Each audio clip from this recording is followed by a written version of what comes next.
Welcome guys to my YouTube channel. I hope you guys are fine today. So friends, अगर नए हैं तो channel को please subscribe कर लीजिए ताकि मेरी वीडियो की नोटिफिकेशन जल्दी से जल्दी आप तक आती रहे, आपको मैं अप टू डेट रख सकूं। सो फ्रेंड्स, आज की वीडियो के अंदर हम पहली बार डिस्कस करने वाले हैं ऑस्ट्रेलिया के इंटरनेशनल ट्रैवल को लेकर। क्या ऑस्ट्रेलिया के जो साथी हैं, सिंगापुर हो गया, ताइवान, जापान, वो क्या सोच रहे हैं ऑस्ट्रेलिया के बारे में, उसकी बात करेंगे जी। और उन्होंने क्या बोला ट्रैवल शुरू करने के लिए, ऑस्ट्रेलिया को क्या सलाह दी है, उसकी बात करेंगे वीडियो के अंदर। दूसरी बात करेंगे जी हम वीडियो के अंदर जो ट्रैफिक लाइट सिस्टम मैंने आपको बोला था 23 या 24 जून को वो रिव्यू होना था, वो रिव्यू हो गया जी। कौन कौन सी कंट्रीज जो है जी वो रेड लिस्ट से बाहर निकल गई और कौन कौन सी कंट्रीज रेड लिस्ट में आ गई हैं। जो रेड लिस्ट वाली कंट्री थी आधी उठ के एम्बर जोन में आ गई यानी येलो जोन में, और कुछ येलो जोन वाली उठ के चली गई जी ग्रीन जोन में। मतलब कोविड जा भी रहा है और कोविड आ भी रहा है। सो इसकी बात करने वाले हैं जी। अगली बात करेंगे जी इंडियन इंटरनेशनल स्टूडेंट की और चाइनीज इंटरनेशनल स्टूडेंट की। इसके अंदर मेरे भाई पाकिस्तान वाले भी इंक्लूड है जी। इंडियन पाकिस्तान इंटरनेशनल स्टूडेंट की और चाइनीज इंटरनेशनल स्टूडेंट की बात करेंगे जी। और एनएसडब्ल्यू की प्रीमियर ग्लैडी ने और मेरे ख्याल से हर एक प्रीमियर ने एक हिंट दिया कि इतनी वैक्सीन हमारी स्टेट के अंदर हो जाए हम बॉर्डर तक खोल देंगे। उसकी बात करेंगे जी कितनी वैक्सीन उन्होंने बोली है भी इतनी वैक्सीन हो हम बॉर्डर खोलेंगे। सो इसकी बात करेंगे जी। वीडियो बहुत ही ज्यादा इंपॉर्टेंट रहने वाली है सभी इंटरनेशनल स्टूडेंट के लिए जिन्होंने ट्रैवल करना है, जिन्होंने जो अपने वीजा लेके बैठे हैं और जिन्होंने अपने वीजा अप्लाई करने हैं, सबके लिए ये वीडियो इंपॉर्टेंट रहने वाली है। सो आप वीडियो को प्लीज एंड तक जरूर देखें ताकि आपको सारी रियलिटी का पता लग सके और आप अवेयर हो सके और आप तक मैं पूरी ऑथेंटिक इंफॉर्मेशन पहुंचा सकूं। सो बिना कोई देर लगाते हम शुरू करते हैं हमारी आज की वीडियो। पहली बात तो मैं आपको बता दूं कि कोविड-19 जो है जी ये एंडेमिक है, कभी ना जाने वाली बीमारी, और ऑस्ट्रेलिया को ये बात माननी पड़ेगी ना चाहते हुए भी कि वो इस बीमारी से जीत नहीं सकता। वो अपनी कंट्री में ऐसा नहीं कर सकता कि कोई भी बीमारी का केस ना आए। अभी तक कोई इंटरनेशनल स्टूडेंट इतने महीने हो गए ऑस्ट्रेलिया में ट्रैवल करके नहीं गया, पर फिर भी कोविड के केसेस ऑस्ट्रेलिया के अंदर आ रहे हैं। इंडियन कोई ट्रैवल करके नहीं गया, पर फिर भी डेल्टा वेरिएंट आ रहे हैं। और नाम किसका आ रहा है? इंडियन का आ रहा है, क्योंकि इंडिया से डेल्टा वेरिएंट शुरू हुआ है और इंडियंस की बात आ रही है। और सिंगापुर ने ये बहुत अच्छा स्टेप लिया और सारी कंट्रीज जो है जी सिंगापुर को बहुत ज्यादा उसकी सराहना कर रही है कि उसने इस बीमारी को बिल्कुल दूसरे फ्लूज की तरह कंसीडर करना शुरू कर दिया है। सिंगापुर में आप माने कि 24 घंटे में लास्ट जितने केस आए हैं वो उन्होंने डिस्प्ले भी नहीं किया भी कितने केस हमारी कंट्री के अंदर आए हैं। सो अगर ये कंट्री ने शुरुआत कर ली है तो बहुत अच्छी बात है। यूके ने इसको बहुत ज्यादा इसकी सराहना करी है और यूके ने बोला भाई मैं भी ऐसा सिस्टम अब जल्दी अपनाऊंगा। वैक्सीन हायर नंबर पे हो रही है जी।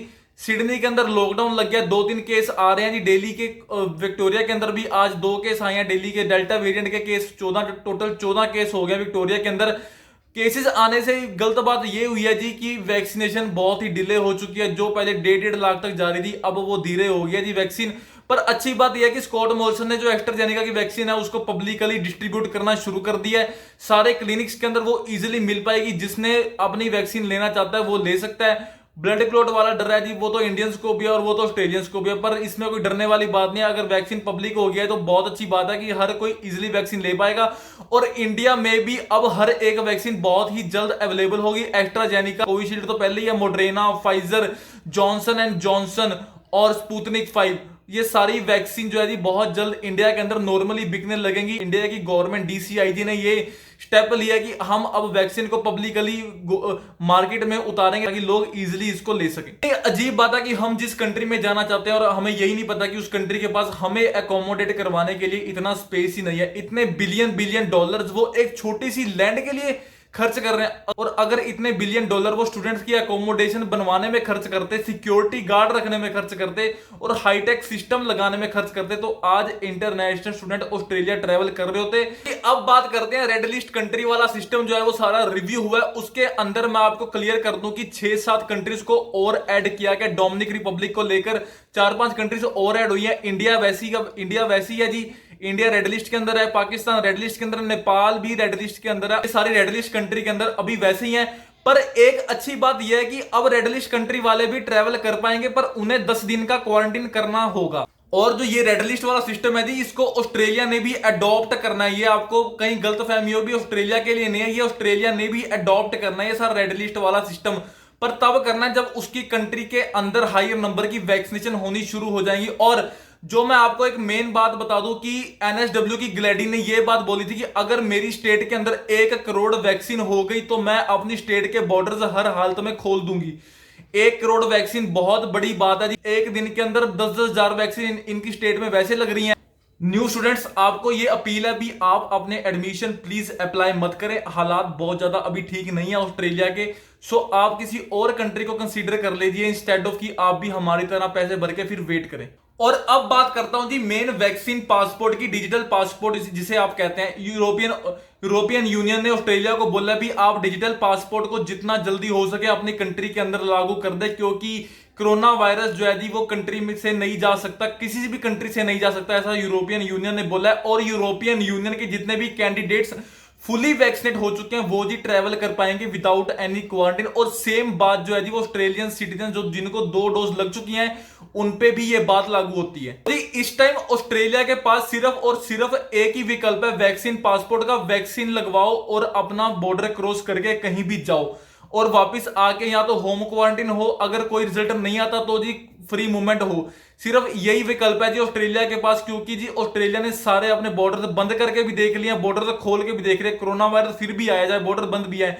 इंडियन स्टूडेंट तो कोई नहीं आया, पर फिर भी कोरोना वायरस कहां से आ गया, अब इसका जवाब कोई दे। अगर हम इसका जवाब ऑस्ट्रेलिया से मांगे तो उसके बाद इसका भी जवाब नहीं होगा, क्योंकि उसने बोला था भी मुझे अपनी कंट्री के अंदर इंडिया से कोरोना वायरस नहीं चाहिए, क्योंकि स्टूडेंट से वो डरता है भी स्टूडेंट आएंगे तो कोरोना वायरस लेके आएंगे। और अब कोई स्टूडेंट नहीं आया तो अब कोरोना वायरस कहां से आ गया मेरे भाई, आप ये बात हमें बताएं। 70% ऑस्ट्रेलियंस जो है वो स्कॉट मॉरिसन के साथ है और 35 to 40% जो ऑस्ट्रेलियंस जो है वो स्कॉट मॉरिसन के खिलाफ है, क्योंकि जो अब वोटिंग का क्राइटेरिया होगा उसमें कहीं ना कहीं इंटरनेशनल ट्रैवल की बात भी होगी। सो जो मुझसे पूछ रहे हैं सर एक कोविशील्ड की वैक्सीन लगवा ली है, अगली फाइजर की लगवा लें, आप बिल्कुल लगवा सकते हैं।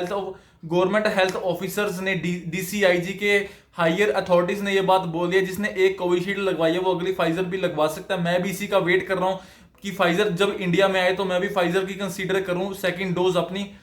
सो फाइजर की वैक्सीन जो है जी वो 19 जुलाई को आई थिंक सो अवेलेबल हो जाएगी इंडिया के अंदर। बट अब जो है गवर्नमेंट ने हर एक वैक्सीन के लिए वर्ल्ड वाइड जितनी भी वैक्सीन है उनके लिए अपनी कंट्रीज के डोर खोल दिए हैं।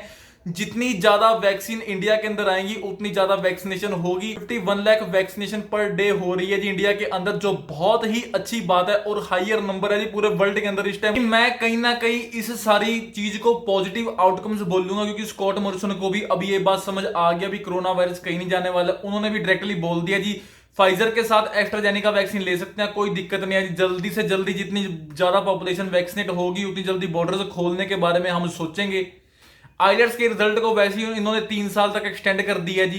कई यूनिवर्सिटीज जो है जी वो 3 साल के पेपर ही कंसीडर कर रही हैं, स्टूडेंट्स को डेफरमेंट्स भी मिल रही हैं बहुत इजीली। बाकी रही जी प्रोटेस्ट की बात, सिडनी के अंदर रेगुलर प्रोटेस्ट चल रहे हैं जी। वर्चुअल प्रोटेस्ट विक्टोरिया के अंदर चल रहे हैं, क्योंकि विक्टोरिया के अंदर अभी पाबंदियां लगी हुई हैं जी 25 किलोमीटर के डायमीटर तक। और जो पब्लिकली प्रोटेस्ट हैं वो सिडनी के अंदर चल रहे हैं जी। मिडनाइट को ये सारे प्रोटेस्ट चलते हैं। इस साल मैंने आपको क्लियरली बताया कि इंटरनेशनल स्टूडेंट्स खाली इंडिया से ट्रैवल करने के लिए बहुत ही ज्यादा मुश्किल है। अगर आप ये 250 वाला और 160 वाला प्लान शुरू हो गया ना तो आप इस बात की गारंटी मान ले भाई अब इनके दिमाग में कोई बात पल्ले पड़ी है, अभी अब इन्होंने ट्रैवल शुरू करना है इंटरनेशनल स्टूडेंट का। और अगले साल से ये स्टेडली ट्रैवल शुरू कर देंगे। इंडियन इंटरनेशनल स्टूडेंट तब कंसीडर होंगे इंडिया के अंदर कोविड के केसेस कम होंगे जी और इंडिया के अंदर वैक्सीनेशन हाई होगी, जो कि अब बहुत ही ज्यादा हाई है। और आने वाले टाइम के अंदर गारंटीड है ये बात कि वैक्सीनेशन पासपोर्ट डेफिनेटली आने वाला है। यूरोपियन यूनियन ने अगर पासपोर्ट इशू करने शुरू कर दिया तो कोई भी कंट्री अपने आप को पीछे नहीं रखेगी इस चीज से। सो फ्रेंड मैं उम्मीद करता हूं कि आपको वीडियो बहुत ही अच्छी लगी होगी। इसके साथ ही आप चैनल को प्लीज सब्सक्राइब कर लीजिए और बेल आइकन को प्रेस करना बिल्कुल मत भूलिए, ताकि मेरी हर एक वीडियो की नोटिफिकेशन आप तक आ सके और आपको मैं अप टू डेट रख सकूं। इसी के साथ ही आपका बहुत बहुत धन्यवाद।